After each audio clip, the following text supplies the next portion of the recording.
रात के करीब 11 बजे का समय होता है और एक 24 साल की खूबसूरत मकान मालकिन अपने मखमले बेड पर लेटी होती है। उसी दौरान उसका जो नौकर होता है वो दारू पी कर आता है और जब अपनी मकान मालकिन का वो दरवाज़ा खुला देखता है तो वो अपना दरवाज़ा समझ बैठता है और वो मकान मालकिन के कमरे में प्रवेश कर जाता है।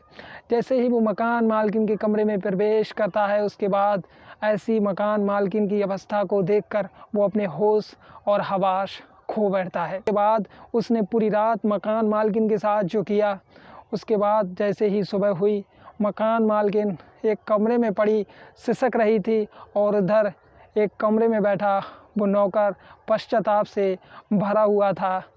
आखिर उसके बाद जो हुआ वो आपको हैरान कर देगा। इतना होने के बावजूद भी मालकिन ने जो किया, सब लोग इससे बहुत ज़्यादा हैरान थे। तो आखिर क्या है पूरी घटना, ये जानेंगे बड़े विस्तार के साथ। तो नमस्कार, मैं राजेश गंगवार। आज की जो हमारी सच्ची घटना है यह है राजस्थान के भीलवाड़ा ज़िले की।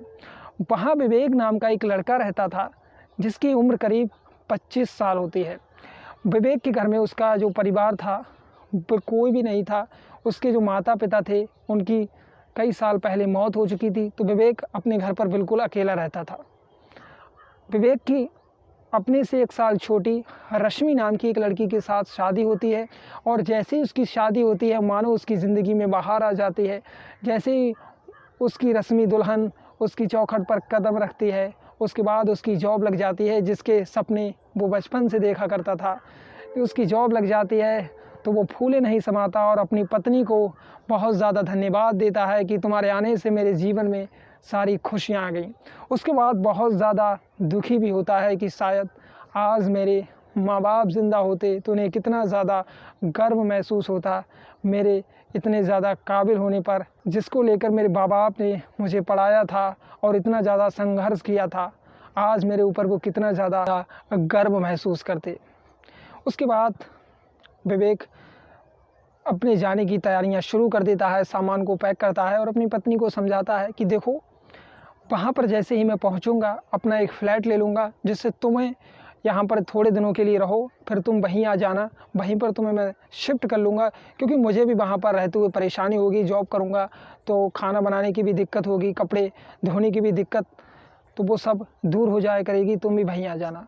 वो उसे कहती है ठीक है, जब तक मैं यहाँ पर हूँ, जब तक तुम वहाँ पर पहुँचो, थोड़े दिनों के बाद मुझे लेने आ जाना, मैं आ जाऊँगी। उसके बाद जो विवेक था वो अपने नौकरी के लिए परदेश चला जाता है। वहाँ से रश्मि से हालचाल पूछता था तो रश्मि उसे बताती थी कि मैं यहाँ पर अभी सही हूँ बिल्कुल। जो हमारे आस-पास के जो लोग हैं, आस पड़ोस के जो लोग हैं, तुम्हारे ताऊ हैं, ताई हैं, वो बहुत अच्छे हैं, मेरा बहुत ज़्यादा ख्याल रखते हैं, मुझे यहाँ पर कोई भी चीज़ की कमी महसूस नहीं होती। लेकिन फिर भी विवेक पता नहीं किस मिट्टी का आदमी था, वो अपनी पत्नी से कहता है कि तुम चिंता मत करो, मुझे यहाँ पर संभलने में ज़रा थोड़ा वक्त लग सकता है, मैं तुम्हारे लिए गार्ड का इंतज़ाम कर देता हूँ। मेरा ही जाना पहचाना एक गार्ड मेरा दोस्त है। ठीक अगले दिन वो गार्ड जिसका नाम हासिम था, वो अगले ही दिन उसके घर पर आ जाता है।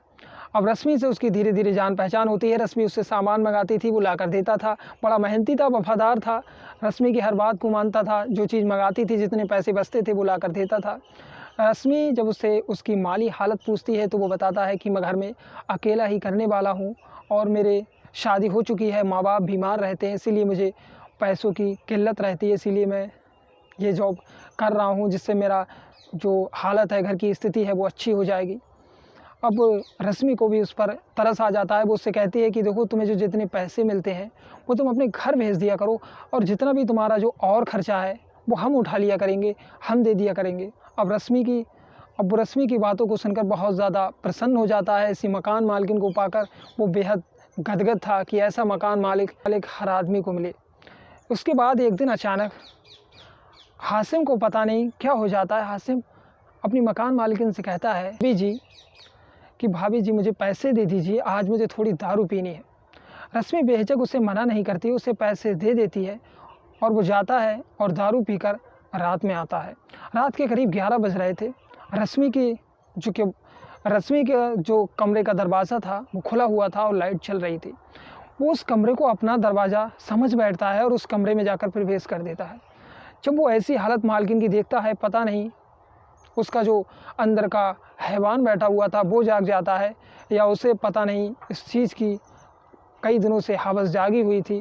वो अपनी हवस को मिटाने के लिए अपनी मालकिन के साथ टूट पड़ता है। यही सुबह हुई, मकान मालकिन के तन और बदन पर बिल्कुल भी एक भी कपड़ा नहीं था और वो एक कोने में बैठी सिसक रही थी, रो रही थी। और इधर वो एक कोने में बैठा अपने पश्चाताप से भरे हुए आंसुओं से अपने आप को एक गिलानी भरा हुआ महसूस कर रहा था कि जिस भाभी ने मुझे माँ समान प्यार दिया, मैंने उस भाभी के साथ ऐसा कैसे कर दिया। मुझसे माफ़ी मांगता है और जो रश्मि थी उसे माफ़ भी कर देती है। बहुत ज़्यादा ये गिलानी महसूस होने लगती है और उसके अंदर एक किलन सी पैदा हो जाती है कि आखिर मैंने ये सब क्यों कर दिया, इसकी मुझे सज़ा मिलनी चाहिए। वो पुलिस स्टेशन जाता है और पुलिस वालों से कहता है कि मैंने ऐसा ऐसा कर दिया है।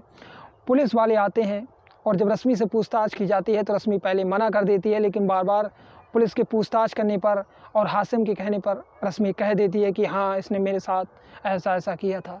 उसके बाद पुलिस वैसे ही एफआईआर को दर्ज करती है। उसके बाद जांच पड़ताल करने के बाद उसे जेल में डाल दिया जाता है। लेकिन आज भी जो विवेक है, रश्मि है, उसके घर वालों को बेकायदा पैसे भेजते हैं और उसका जो परिवार है वो वैसे ही चल रहा है जैसे उस समय हासिम नौकरी करता था। आप ऐसे ईमानदार मकान मालिक के बारे में क्या कहना चाहोगे? अपनी राय नीचे कमेंट बॉक्स में ज़रूर दीजिएगा।